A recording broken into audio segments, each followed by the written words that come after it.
Tell me where your heart is. Who let you down? Tell me where you're loving. I'm missing you now. Tell me what to say. I didn't want you to go. I need to find my way, find my way back to you. Oh, you can try to run, but I will keep on loving you. I will find my way back to you. Oh, as long as I'm alive, I swear that I will keep this promise to you. I will find my way back to you. Oh, my way back to you. Oh, my way back to you.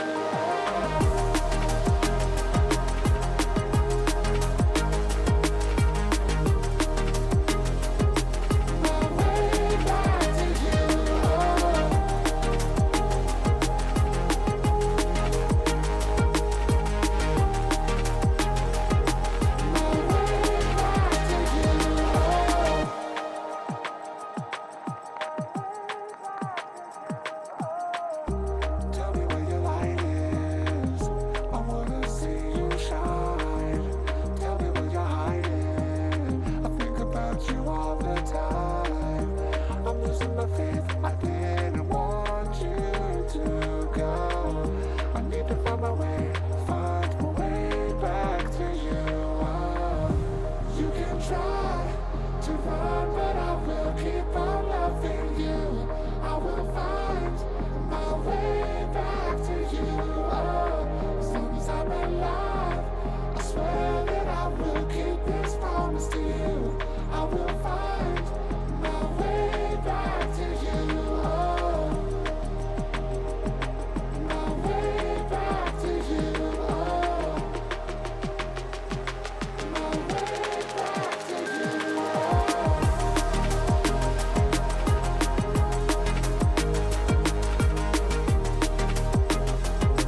My way back to you. My way back to you.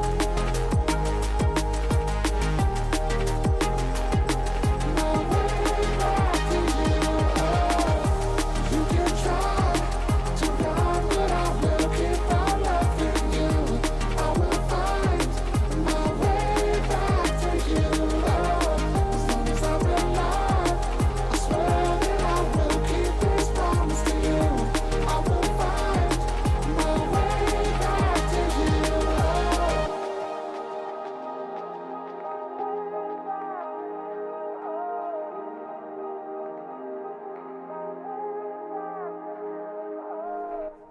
Hey everyone, how are we all doing? Happy Wednesday. It is the 28th of January, 2026. It doesn't feel weird saying 2026 anymore. I hope you're all doing well.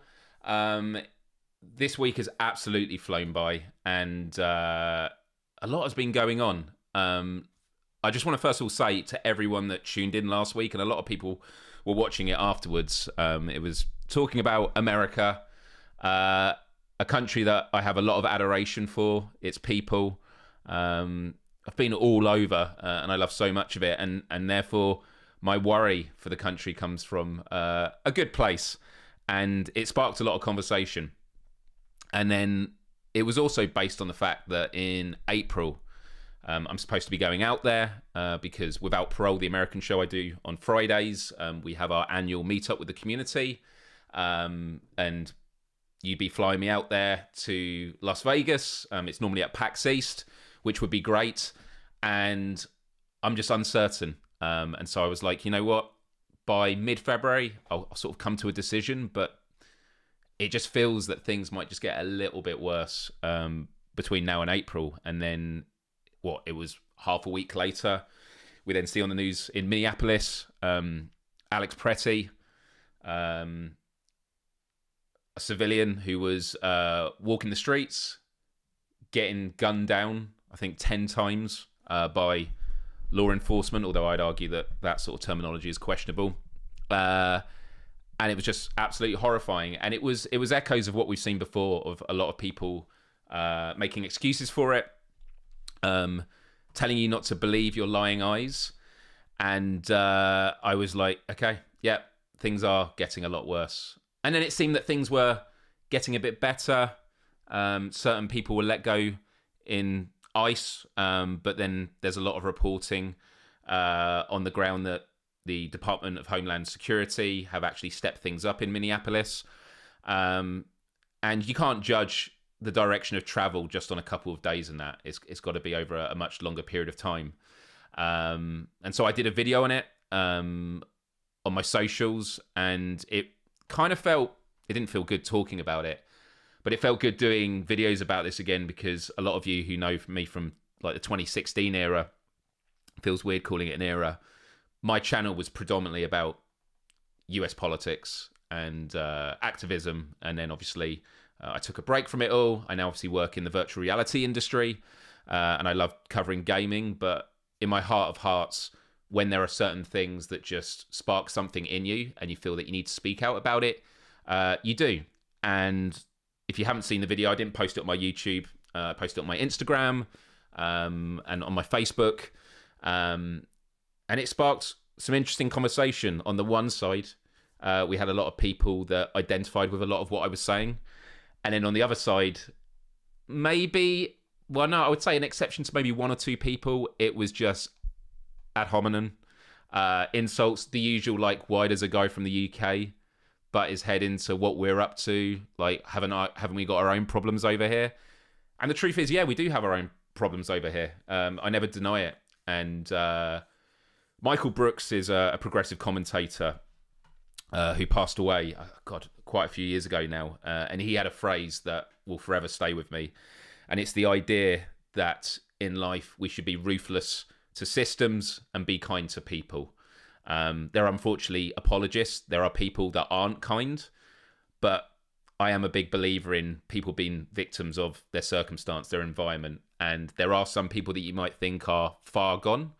But the best thing we can do is speak out, have conversations, and look at where intellectual honesty lies, and try and learn more about the world and what we can do about it. So, yeah, I've had a lot of heat thrown my way. I don't care about it. I'm definitely a lot less bothered by it than I used to be years ago. And it's just because the stakes are high. There's more things to be worried about in the world. And so I just want to say in this conversation today, I'm really grateful to be joined by an awesome guest that I'm going to be bringing on in just a moment, who actually popped up on my Instagram. Surprise, surprise. You always get people that are sharing reels. And definitely in the age of ever increasing AI, the content that is going to really thrive is live streams and sort of FaceTime style videos where people are talking directly to their camera. The polished kind of videos are still going to have a place, but because of AI, people are just wanting authenticity and connection with like real people and real conversations. And so it's really good to see it. And Ciera, who I'm going to be bringing on in just a moment, was doing a video about the importance of speaking out in the context of Alex Pretty, and the fact that if something like this can happen to such a great individual who worked in the VA, looked after people, brought people back to health, was actually stepping up for someone on the street who was being assaulted, or as some people might say, being, steered off out of the realms of where ICE were operating. And he paid with his life unnecessarily. And if that can happen to them, then it can happen to anyone else if it can happen to the best of the best. And so I just want to say today, guys, look, this is not an echo chamber where if you're in the live chat or you're watching and you're a bit cautious in the background, some of you might be frothing at the mouth at what I'm saying and going, I am completely wrong and I'm just like a liberal cuck or whatever you want to fucking call me. That's fine. Come in the chat, engage. I had someone who engaged with me on X last night, someone in the VR space actually, and they did some whataboutery. And I didn't engage with it. I said, this is what I'm talking about. And then they replied. And as I was about to reply and actually build some common ground and agree with them, they blocked me. I was like, oh my God, what's going on here? Like, can't we just have civil discourse? But yeah, interesting times indeed.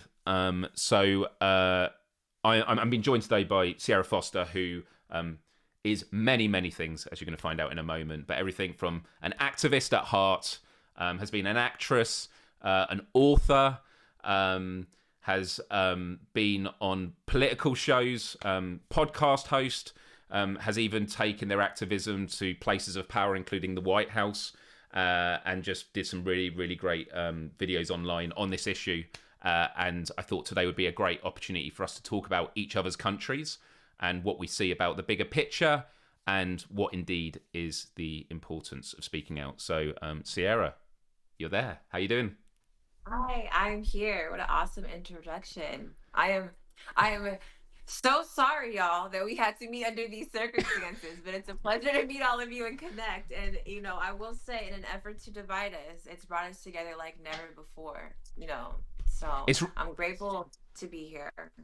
It's really interesting you say that, because I always think about when I watch news shows and they're talking about like something really horrific and they bring a guest on and they always say good morning, because it's just a part of the lexicon that you always say good morning. Right. And like, good morning anyway, about this massive tragedy. And it's just like there's this Right. disconnect. Right. Um, It's like there's the a world is ending, top of the day. Like, all right, exactly. we're doing it. And there is a very British like turn of phrase. I think it's British, where you could ask a Brit like, how are things going? And the phrase they often use is all things considering. So they'll go, they're pretty good, all things considering. And it's like, you could just use that in any circumstance of, yeah, things are all right, despite the fact that the world seems to be going into absolute and utter chaos. But yeah, so tell us, to the audience, whereabouts you based? You're in California. What is the view from California right now of the world and, of course, the United States of America in your eyes? Oh, dear. So Just a I small guess question to start with. Yeah, I'm in Los Angeles, and California is a very blue place, a very progressive place. I mean, our governor has made it his job to be the official troller of Donald Trump, so that I know. But he's also said some, concerning things with his recent conversations with Ben Shapiro, who, I've had conversations with, as you know. Um, but overall, California, like last night, for example, or I should say night before last, rather, so the 26th, uh, you had people shutting down the freeways. It might not have gotten so much coverage, but social media, like most of the media here in the States in general, has covered this. And, people in LA are upset. We have a large Latino community that we love and we support, a large immigrant community.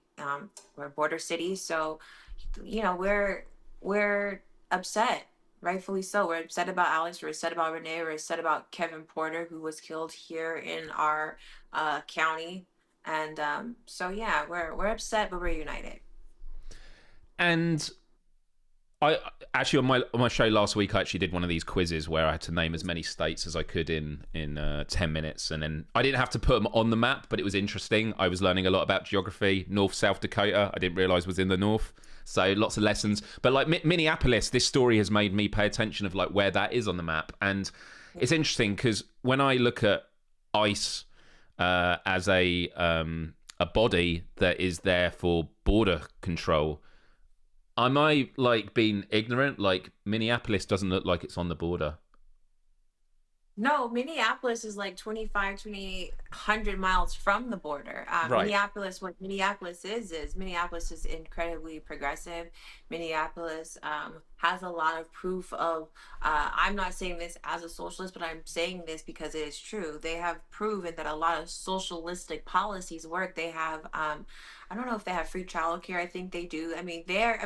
Look at the world can look at the way this community is responding, and it's not like it's like the biggest place either. And so they're very tight knit and they're very progressive. And so the targeting, I think, has a lot to do with a lot of personal vendettas, Tim Walz, but a lot of other factors that have absolutely zero to do with immigration. And anybody with a map can point that out. But as we know, our president probably does not own a map because he does not know that he is also the president of Puerto Rico. So he probably doesn't know much about them.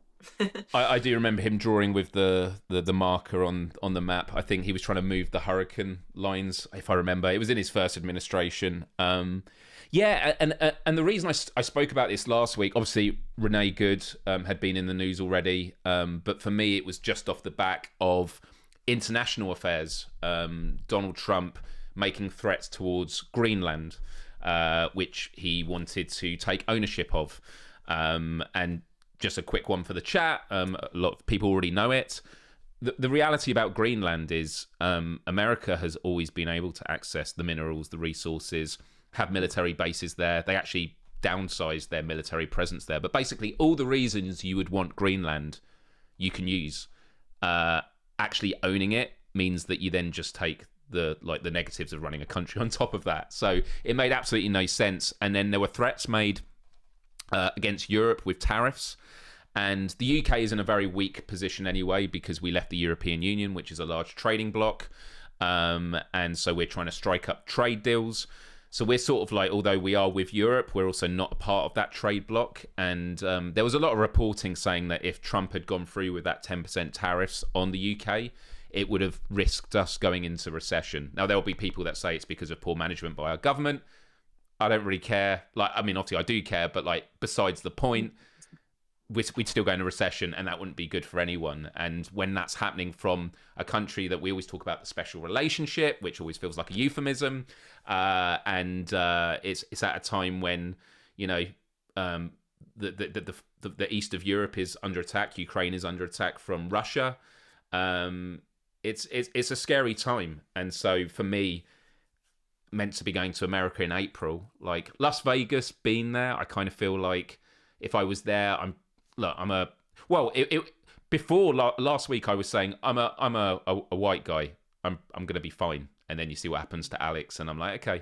And just to be clear, I wasn't one of those people that thought, and therefore I don't care about it, and there will be people out there that didn't give a shit about any of this, and then they see a white guy and go, oh, okay, maybe it does include me, now I do care about it. But people getting gunned down by law enforcement is nothing new. And when you see the lies that come out of an administration and it's countered by people videoing, which is what Alex was doing, people say, why are people filming? This is why. If none of that footage was captured, we'd have to go with the administration's story, and it would have been case closed, right? Can I also interject really briefly? No, please. This is a really important point, especially in as an American, but just globally.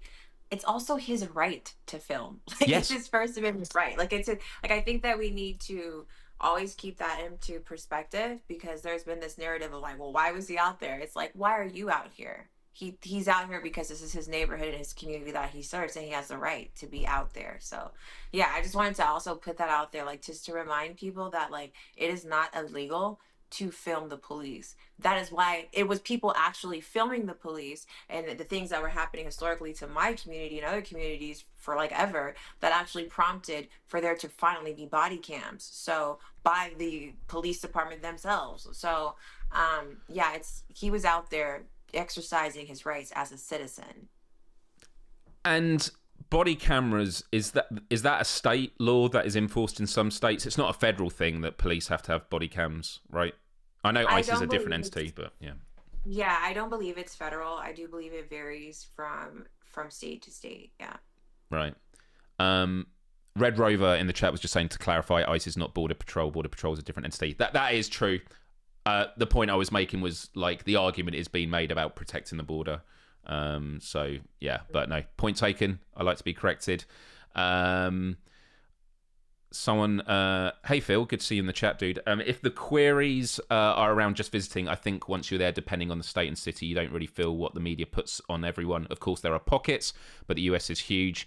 I've been to a few places there in the last year and haven't felt any negativity. I was actually speaking to an American friend the other day who's in New Jersey, and they were like, oh, it's just all the media. And this is a slightly different point to what Phil's saying. And then I was mentioning the Greenland stuff, and they were like, oh, I didn't even know about that. And look, the media does make everything feel near, but for me, it's more about at the border. There are changes being made where if you get a visa, an ESTA, handing over your social media credentials is optional. I think it's still being debated, so it's not been put into force yet, but it is going to be made compulsory if they get their way. But it's also I could turn up at the border and I've been very public over the years about my politics. Maybe I just need to download some Donald Trump flattery photos on my phone, so if they check it, they see it. But it's if I get turned away at the border, then it's it's a trip back, and it's about risk. So, yeah, that's sort of my thoughts on it at the moment. You were meant to be traveling, right? Well, yeah. Well, one, I think it is interesting the disparity. I'll just touch on what you and your viewers were Yeah, saying. please. There are people who like are totally invested and are trying to wake people up, like myself. And then there's people who still do not know what's going on. And I'm like, how is this possible? And I think with social media and then the way in our country, how they've made it just so hard to survive because we have pretty much healthcare is like non-existent, right? Or you're like selling your firstborn just to try to survive.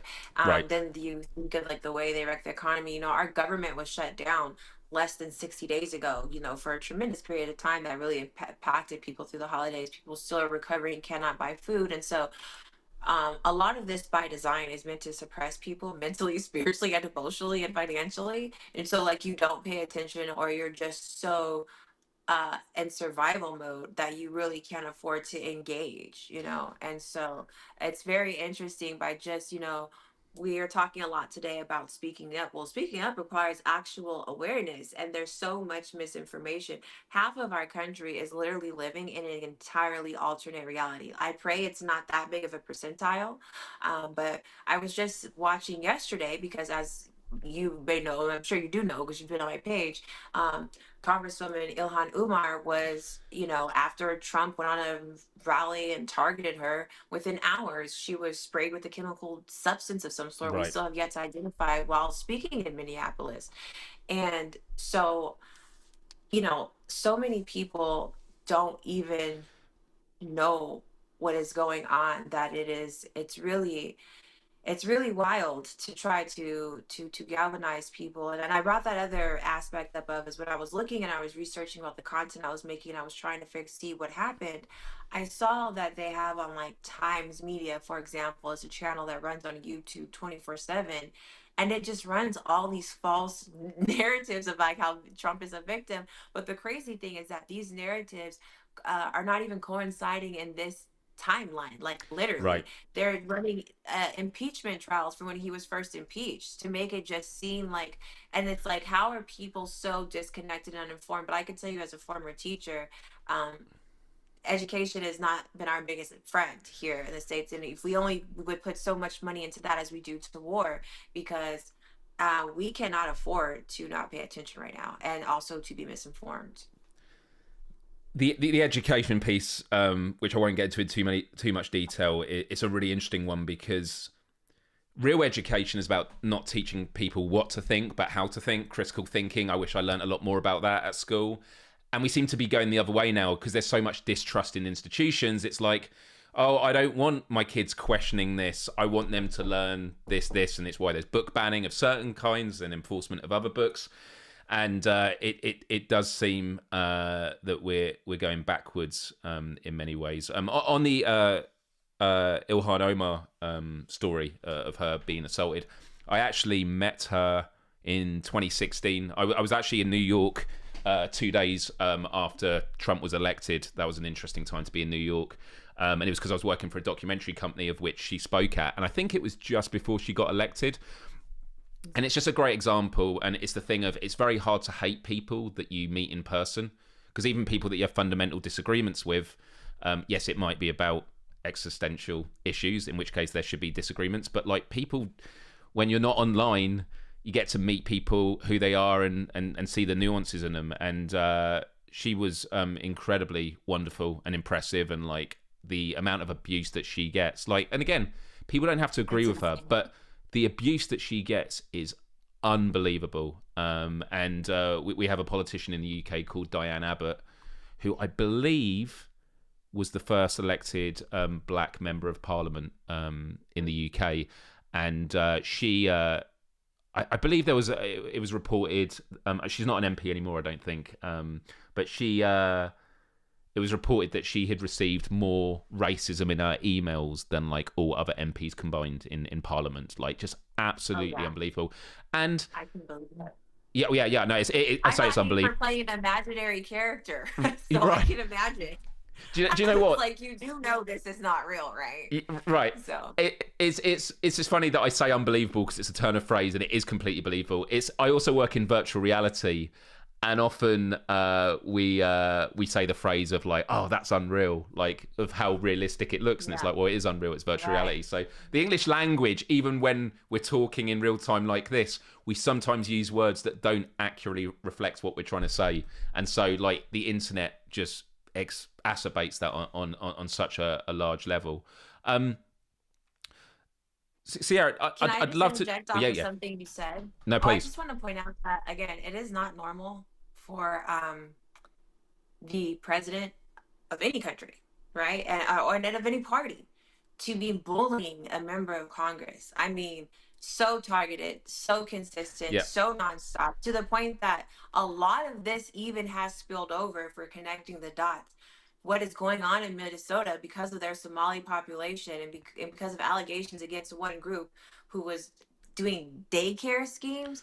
Meanwhile, the Epstein files still have not came out Right. by legal mandate from the government, and the DOJ is just refusing. So, you know what I mean? I mean, it's just, it's all absurd, and there's a lot of projecting of what these people are doing onto this woman, onto this black woman, onto the Somali community. And I'm going to tell you right now, what we're not going to do is we're not going to spin this on a black woman. We're not going to do it. And I myself, at fellow constituents, the government, the rest of Congress, we have all failed Congresswoman, in my opinion, Omar, because we just are. There's so much stuff that he's doing that it's like, oh, that's just him, and we're like, oh, that's terrible. But it's like, no, there has to be. We have to ostracize these people. We have to condemn it, because we know he hates being disliked, and across the board, and we can't wait till respectfully a white person gets killed, which also really upsets me, which was absolutely an execution, to speak up, because all of this is interconnected, and this should have been shut down from day one. I was somebody that was bullied tremendously growing up. I mean, terribly. There's like a whole story behind that. And, everybody always remarks to me, I suppose, however people view me is not my business. Oh, you're so strong. But let me be clear, everyone is saying that about our Congresswoman Omar, but she shouldn't have to be. Right. The President of the United States should not be targeting anybody in Congress, and no party, whoever you are aligned with, should be supporting that. It's absolutely distasteful and disgusting, and it has been one of the low vibrational causes of what we're seeing in her state right now of Minnesota. Yeah, it's yeah, I could never work in politics. Like it would just absolutely destroy me. And I've got a lot of advantages because of my sex and my skin color and stuff like that, and I would still really, really struggle with it. So like the strength for people to put themselves out there, and especially in this environment where the whole reason it's done is to intimidate and make people step away. Like again, anyone of any political persuasion to like serve your constituency and stand your ground is great. Unfortunately, we see a lot of people that do compromise, and as you say, do make this normal. They're like, yeah, that's just the way he is, and it's like that doesn't make it right. And then you hear the whataboutery, and the whataboutery for me is always the interesting thing, because I'm an independent. If I was in the States, I'd be an independent, and I don't really adhere to any political party in the UK. And I do find the tribalism, and this was actually the video I did just a couple of days ago. Of I explained like why people were denying what happened to Alex Pretty, and the three reasons tie with everything in politics. The first one is the just world fallacy, and it's the idea, and this actually taps on what you talked about in your video, which is when something horrific happens, and this is going to happen with Ilhan Omar, they'll be saying she must have done something, like it must have been staged. And the reason people think that, saying that. oh yeah, and the reason The people president think the president tweeted that. Well, in the president's case, it's probably because he's been staging stuff of his own. Like usually people like to point and accuse stuff that they, because I would have done it. There's a good chance they would have done it as well. But yeah, like people, it's too painful to think that actually there's just really messed up things that happen to people that don't deserve it, and so people start justifying it, and that's the just world thing.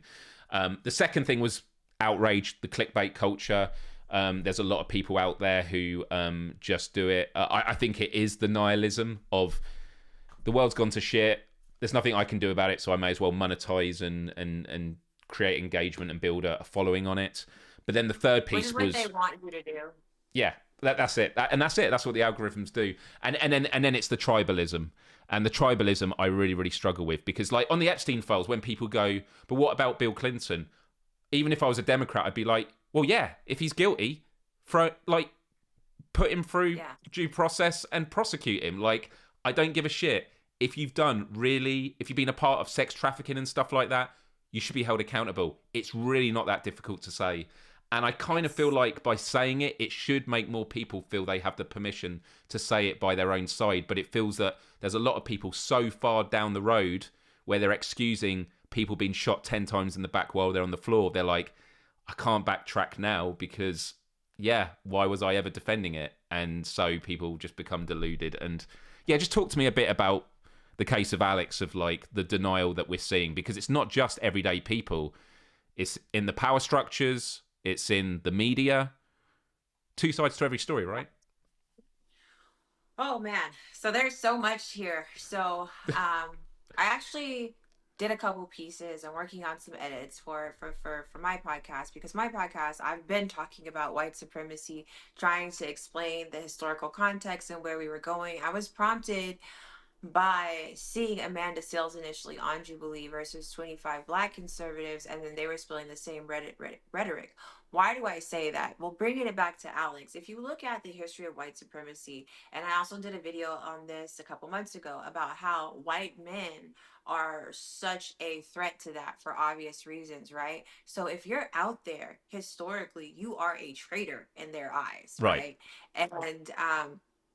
And so now you're a man, you have privilege, and you've chosen to be on this side, right? Which Right. is really just being compassionate and caring for people, as that was what seemed to be Alex Petty's life, right? Rest in peace.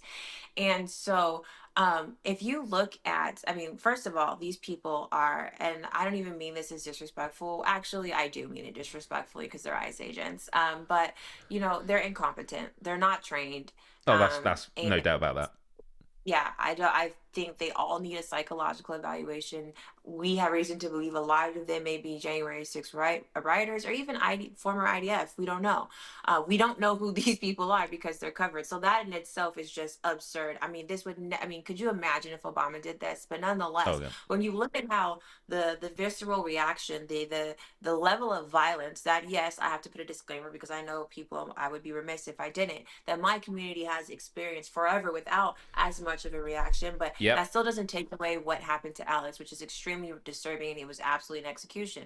I say that to say, when you look at the amount of violence that was implemented on him, I mean, Alex never, one thing that I find particularly disturbing about the whole thing is that at no point did Alex Petty ever actually engage ICE, despite whatever narrative is being taken. Yep. And I'm not even saying that in lieu of trying to defend and deflect from that narrative. I'm saying that if we just look at what happened, a woman is pushed, he goes to help her up, they attack him, they mace him, they jump on him, they beat him, Yep. and then they proceed to disarm him and then murder him and then unload more bullets into his body. And then once he's deceased, they move him around, not to try to give him any type of treatment or care, but to try to allegedly count the bullet holes.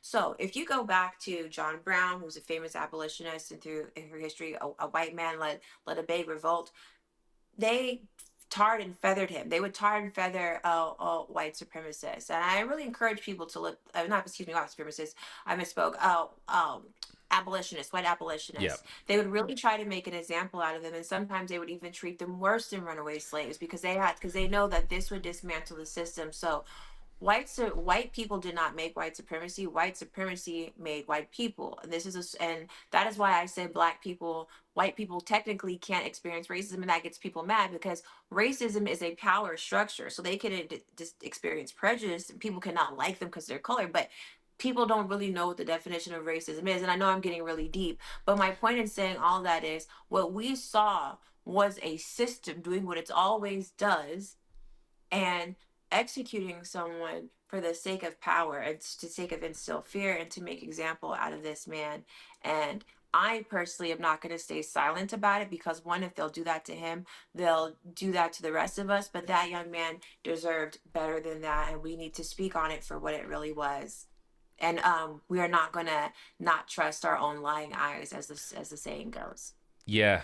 Honestly, it's so well said. There's a few things I want to pick up there. The very first thing, and this is not because you weren't thinking this, I just want to make it clear to everyone.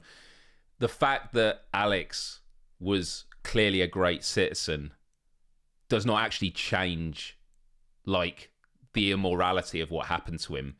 He could have been a criminal, and the same thing would have played out.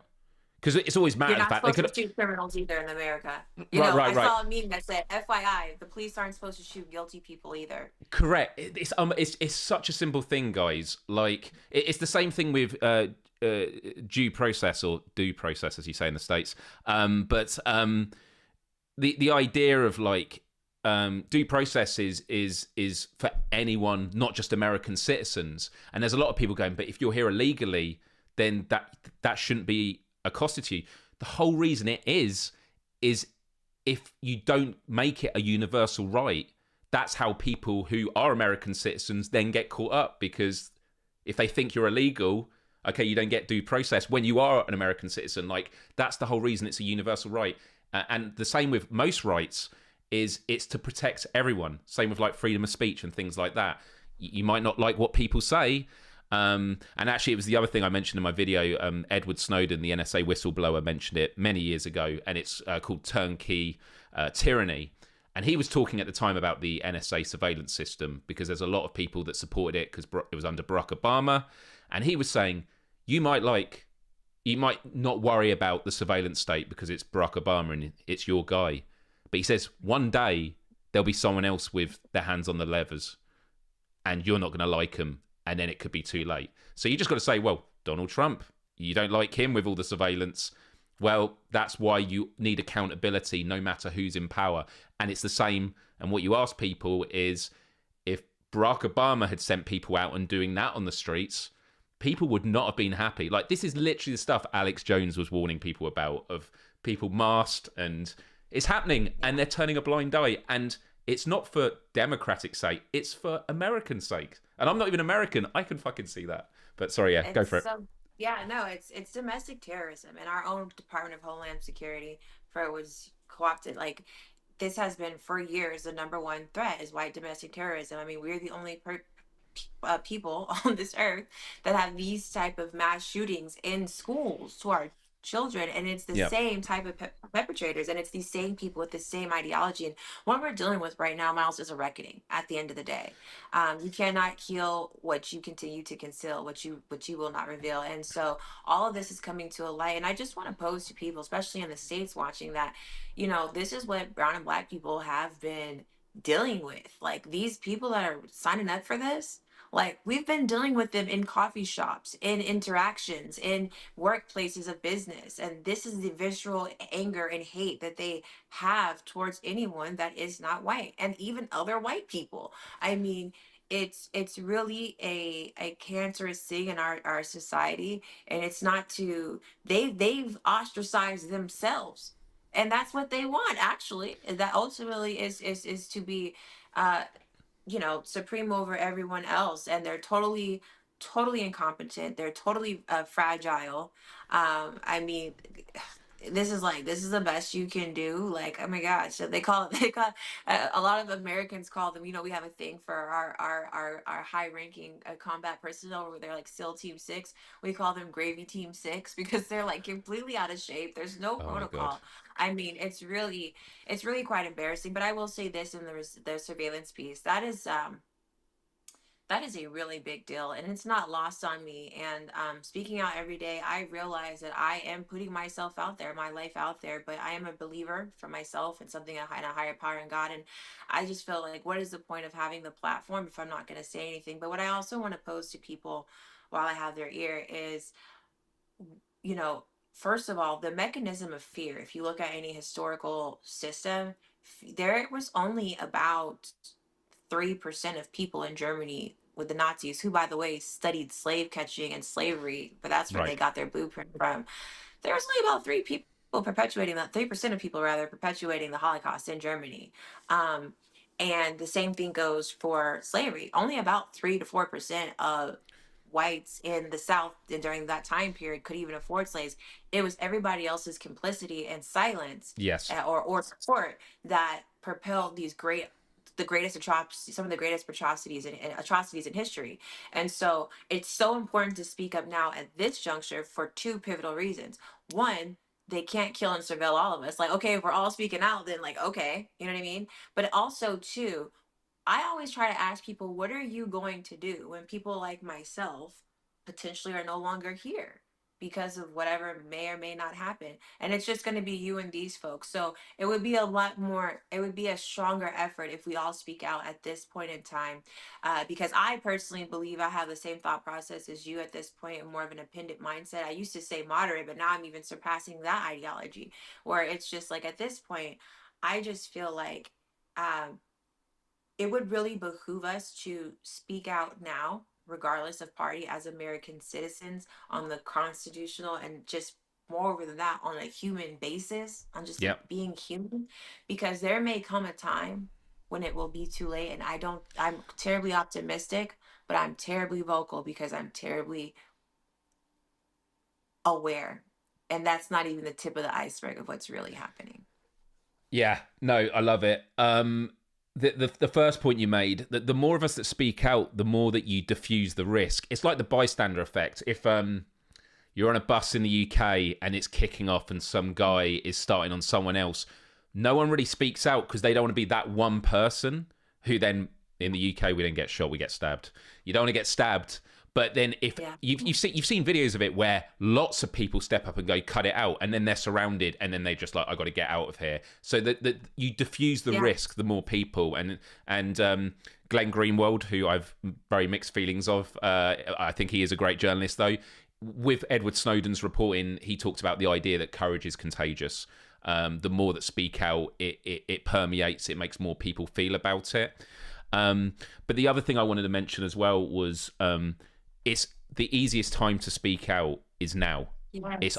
It's only going to get harder. So when people think, it's the same with like the climate change emergency, people are like, it's so expensive to deal with it now.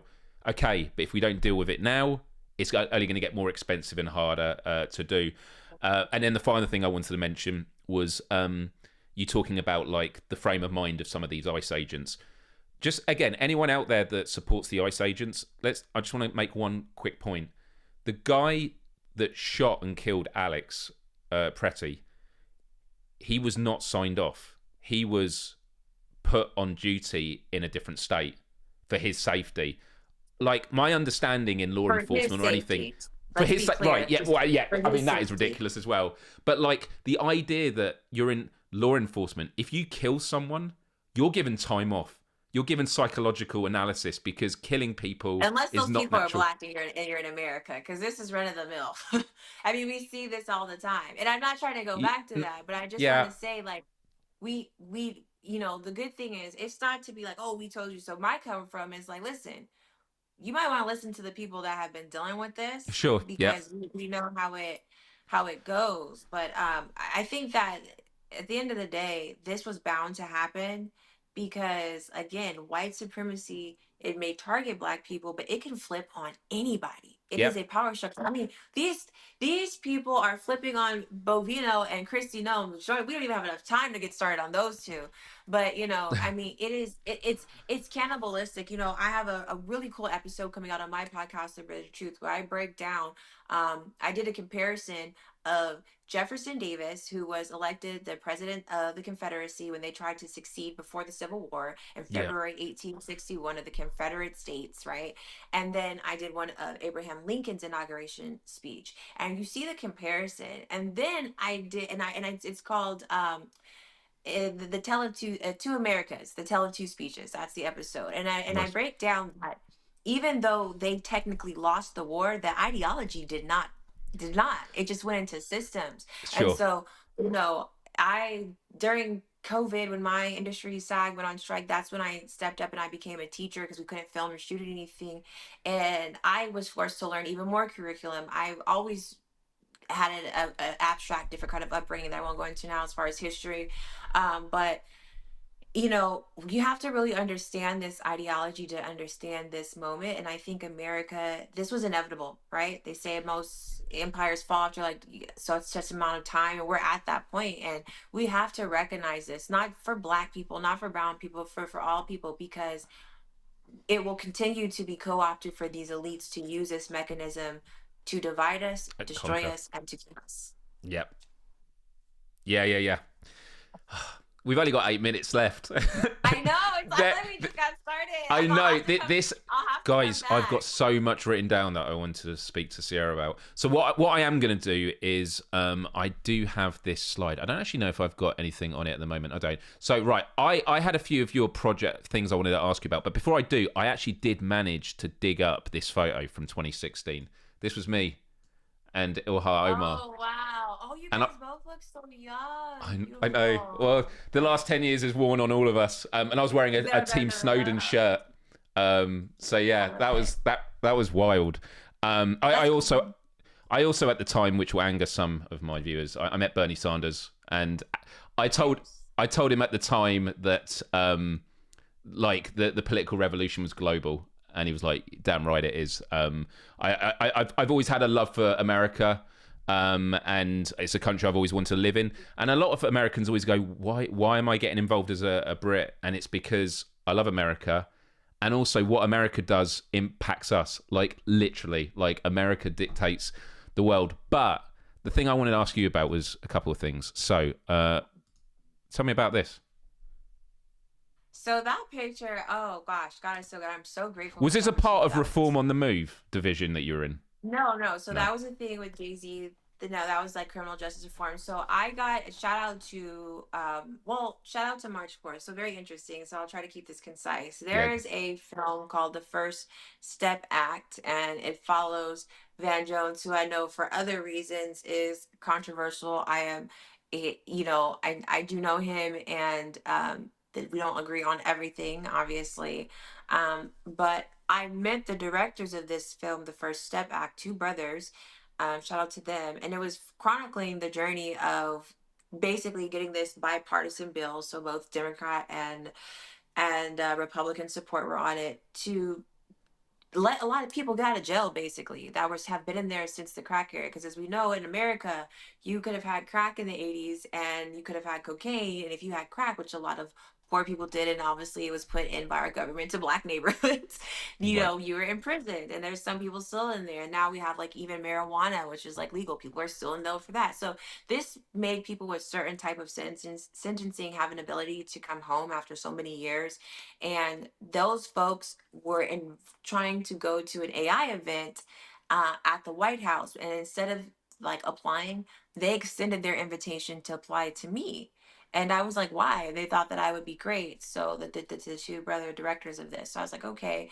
So I applied, and I've done a lot more work in the AI space now, but at the time, not so much. Right. And the White House, it was very clear, like, if you don't hear from us, there's so many people, but try next time. Well, the White House emailed me back personally, and they're Wow. like, yeah, no, because this event's full, but we saw your Instagram and we'd love to work with you. And we're really impressed because you do a lot of different things, but you do them well. And we'd like to know how and how we can partner. And I was like, that's cool. And fast forward, organization called March 4th, shout out to Kitty, which is like a bunch of moms mostly who are like super badass. They're against gun violence, and they ended up having an event there at the Office of Gun Violence Prevention, and they asked me to come as an ambassador. So I ended up meeting the people that I was already in works with, and then collectively I was brought back at the request of the president to be there for the signing of two executive orders against gun violence for gun violence prevention, and that was that day. And him and Kamala Harris were there, and I'm just really grateful to be a part of it. You just showed all the pictures that you had with people you've met, and I've met almost every celebrity, musician, actor, but when I meet people like Representative Jones and stuff from Tennessee, like those are my heroes, and so yeah, I got to meet some That's of those people that awesome. day. That's really, really cool. Yeah, especially like the history and like the White House, Yeah. and to be there must be wild. Yeah. That's the former ballroom, by the way, that is now dead. Is that right? Is that what is the room that's been replaced? Or Yeah. it's a whole wing that's been replaced, is it? For the Oh yeah, ballroom. it's like a whole wing. And for anyone that's like, oh, it's not a big deal, it's just a building. Let me just say, as someone who's been to the White House now twice, because I was just there 2 weeks before this picture with that prevention group, Oh, okay, the yep. monitoring group. Um, there are literally, which I thought were so cool. There are literally like FBI agents who their whole job, like the person who gave us the tour, he's a federal agent, but his whole job is just to know all the history of the White House. So you can't tell me that it's no big deal, because the history that I learned just on that tour, there's so much history in that room, which would always double for events, not because they didn't have the money to change it, but it was because the room in the house belonged and was at service to the people. Right. That's exactly it. And the importance of history, whether it's buildings, and I know statues is an interesting one, but I do think the good and the bad of history, obviously in the ways that it's shown, I think is important to learn from it, because what is it? Those that don't learn from their history are doomed to repeat it. And yeah, there seems to be a lot of people that just want to scrub stuff out, and for whatever reasons, and I think it's completely wrong. Great, man. There's so much I wanted to talk about, but I know we've got to wrap up. Is there anything I you know. want to ask? I have like 5 more minutes. It's fine. Okay, that's cool.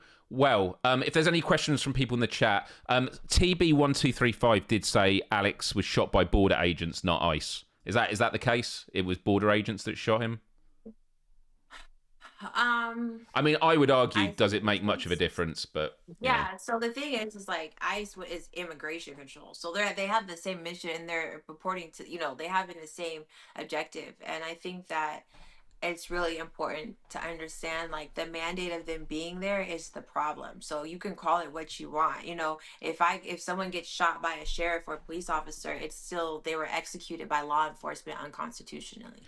This was actually one of the questions I got from someone online last night. They didn't engage with any of my video. They just said, "What about is it Lake and Riley, who was killed?" But they were not killed by law enforcement, and I believe the person that killed them, I think, was an illegal immigrant, and I think they were prosecuted. And I don't know if they were deported on that, but like for me, it's kind of like, firstly, it's whataboutery. It's like, okay, we can talk about that, and also like, it's as if the assumption is I don't care about Lake and Riley, and it's like anyone that gets killed is a tragedy. Like, and this is why we have due process, and this is, when it comes to criminals, and what I was saying earlier, like if Alex was a criminal and he'd done exactly the same thing, he would not have deserved to die. He would have been deserved to been put through a court of law and arrested, and gone through all that. It's interesting to me, the selective whataboutism, because we're not talking about Kyle Rittenhouse. Everyone's saying you can't bring a gun to a protest. Well, Kyle once again, Alex was in his community at 9 a.m., probably on his way to work, and he just stopped to film. At the end of the day, Kyle Rittenhouse drove as a minor and took a gun that did not belong to his and killed people and was praised for it. And Trump called him a hero, and they raised hundreds of thousands, if not millions of dollars for this kid. Okay. And no one wants to talk about that. I mean, the NRA was virtually silent until they got pressured. So the whataboutism to me, is and here's the thing, even let's say, well, I'm not even going to entertain the Kyle Rittenhouse thing, but let's just say the first scenario you gave, right? Yeah. This is what I always try to tell people on Jubilee. Two things can be true at one time, right? So like, someone could have died terribly and someone else could have died terribly. Yep. Like, why don't we focus on that? And the thought process to me is I really hope that a lot of these are bots that we're seeing online, because human people thinking at such a low vibrational frequency, or just lack thereof of thinking, is disenchanting at best. Yeah. I also think it's just with any discussions as well, and I'm seeing some of the discussions in the chat with some people, is I always like to live by the mantra, like, always assume good intent. Like, there are people that have really misguided views on the world, and I still assume that they come from a good place. And I'd like to think that if I am wrong on something, someone's not going to condemn me or just call me evil, but instead they'd actually show me the right way and have a conversation about it. And it's been really interesting for me the last 72 hours since doing a video about it, where I'm kind of disappointed that anyone that disagreed with my video didn't address the video and just threw insults at me. And I was just like, I just find that really, I actually do find it disappointing, because I'm like, if there are issues with what I said, I want to hear it. Like, if I'm wrong, I want to be, proven the right way and stuff. But, Sometimes you just can't justify the unjustifiable, so you have to attack the messenger, or the victim, unfortunately. That's the just world fallacy again. It's victim blaming. There's no possible way that they were killed unlawfully. He must have done something to deserve it. It's victim blaming. Women who get sexually abused on the street. Well, what were they wearing, or did they have too much to drink, or maybe they were giving the wrong impression. You hear it all the time. It's also historically essential, though, to any type of suppression. You have to dehumanize the oppressed party, because if not, then you have to recognize their humanity, which means you have to recognize your own inhumanity, which most people are not willing to do. Yeah. Just asking everyone in the chat to be respectful, because it's got a bit heated in there. No, it's yeah. No, it is. Put on people a billion times, and you debate Ben Shapiro. It's like, whatever. Yeah, no, I just mean among themselves. Like, come on, guys, just chill. But I think that we need to just have. It goes back to elementary school. Just treat people how you want to be treated. It's not that complicated, y'all. So that means no matter what you believe, we're good. But the golden rule is that we have people that think they're better than other people, who don't deserve to be alive. And that's because we have a society where, like, admitting you're wrong is associated with shame, when actually, like, I think we need to have better off-ramps in society. But we have a society where you're condemned online and destroyed for being wrong and, like, judged for the rest of your life. And I think we need to fix that as well, so we can have more honest conversations. And also, we do have a president of the United States that has shown that if you don't have shame and you just keep saying things again and again, you get rewarded. So there's that as well. Ciera, I don't want to keep you longer than necessary, but there is one thing we always end on this show, and I'll just bring up here. It's called Vitamin G, and this is where it's gratitude. It's vitamin gratitude. My father's friend mentioned it in conversation sometime, completely offhand. Like, he didn't think anything of it, and I was like, dude, I've got this whole thing called Vitamin G on the show now, and it's where every week we take a moment to think about one thing we're grateful for in life. It could be a person, could be an experience, could be a thing. I'm going to ask you for yours. You don't have to come up with it straight away, but I invite everyone in the chat to think about something they're grateful for. Wow, you've got all the fireworks in the background. What's this? I know. I was like, this is... That's very cool. That's none of my production work. Again. The best production on the show is from you. It's not even from me. Unbelievable. What's your vitamin G for? My vitamin G. Let me say, what's your vitamin G? I love that. Oh yeah. Sorry, vitamin G. Vitamin. No. I love it. So yeah, shout out to the Black Ninja. I always do skits with him and in my head, like, about all this stuff, because sometimes, like, the best way is to put it in the art as well. Otherwise, I'm just, like, hammering people all day. And I try to be calm, but sometimes he has given me the permission in all of our scripts to do a British accent. So I live for it. And when I was in London, I actually was there the whole time for 3 days, and I spoke with a British accent the whole time. So yeah. Can I press you for it now? Of course you can, lovely. What do you want to do? Okay, that's pretty damn good. And, like, you can say bottle of water. That's the good one. A bottle of water. How would you describe it's the way to do a British accent? Because for me, it's like dropping the T's. It's shortening the vowels. So for me, it's really like understanding that I was just a really, really little kid that was very rugged. I didn't have a lot of friends. Like, I got really popular when I became an athlete and I was playing basketball, But before that, I had a lot of time on my hands, clearly. So here we are. Cheers. I'm very impressed. I'm not even going to attempt an American accent now. Yeah, go check out our skits on my Instagram, guys. I get to play a villain, and so I have a British accent that's very devilish. So yeah, it's not that British accent. The character that I play on there is like I can't even do it right now because I'm like too happy. I have to Well, be people like, can. That's I the have to like tease. watch the news and get into it. That's fine. Got to go to Instagram. I do have Yeah. Ciera's details in the description of this live stream, everyone. So you can check out her website, her Instagram, even her book, which is behind her. Is that actually a book or is it a poster? There's the book there. No, this is my movie poster, but this And is that's a the movie book poster as of well. the Super Marvelous for the Black Inventors. It'll be on sale for Black History Month. It's 94 pages. It's hardcover, really solid book. It reimagines real life Black inventors as superheroes. It also has like 25 inspirational quotes from these inventors, which to me personally it helps me a lot. And it's a great coffee table Oh, book. the And it's artwork's even great. for yeah, it's very colorful. It's even great. It's very, very sturdy. It's even great for adults. It's a great gift. So you learn a lot. And remember, this is American history, so you're learning your own history. Everybody should have it. So it's on Amazon and it's in paperback for a little nicer budget for those of you on a budget. It's a little more affordable there as well. So and check out the. Stay tuned. I'm doing some really cool thing with the Super Marvelous World, so stay tuned for that. But before I go, my vitamin G gratitude is I have to tell you, I have gotten, yourself included, I was really just kind of over people not talking, was really into an abyss. And, I think it's really important for people to know because a lot of people say, oh, you're so strong that, courage is not the absence of fear.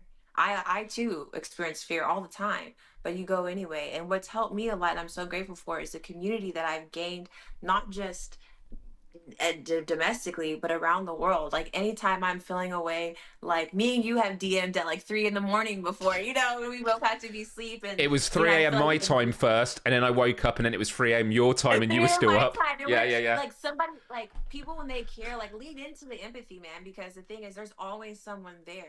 Like I called, Jolly Ginger. I just called him and like ranted. He's like, Ciera, we have to keep fighting. And it's like I gotta go. But he listened to me for a second.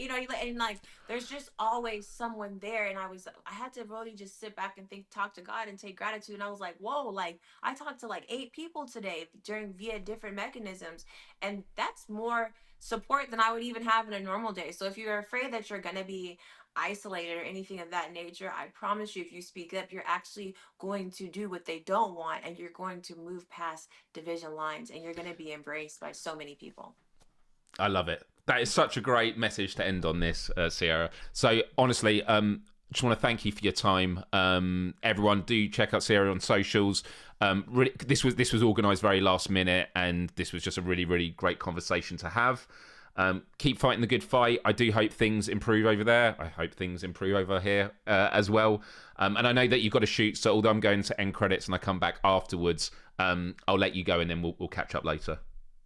All right. I appreciate you guys. If no one told you today, I love you. And Myles, thank you for having me on. Keep being light, brother. We appreciate you. And I was supposed to go to Rome. You're supposed to come here, but I have a feeling we'll meet because we're going to get through this and the light will win. It will indeed. That's it. All right, Ciera. Thank you. Take care and catch you later, everyone. I'll speak to everyone else in just a bit. Bye-bye. Bye.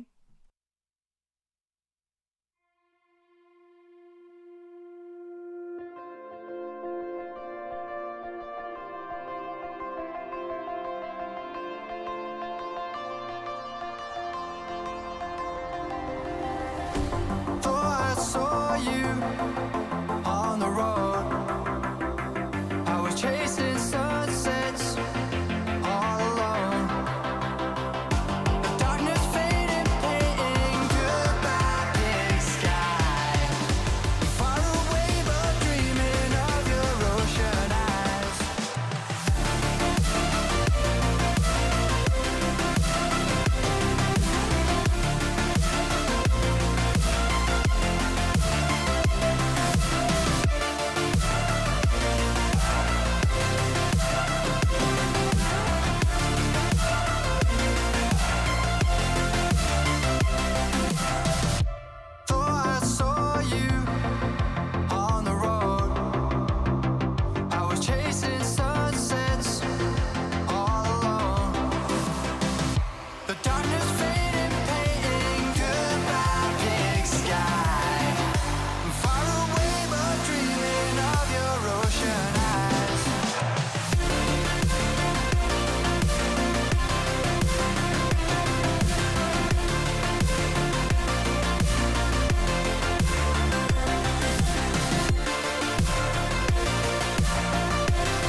Hey everyone, how you all doing?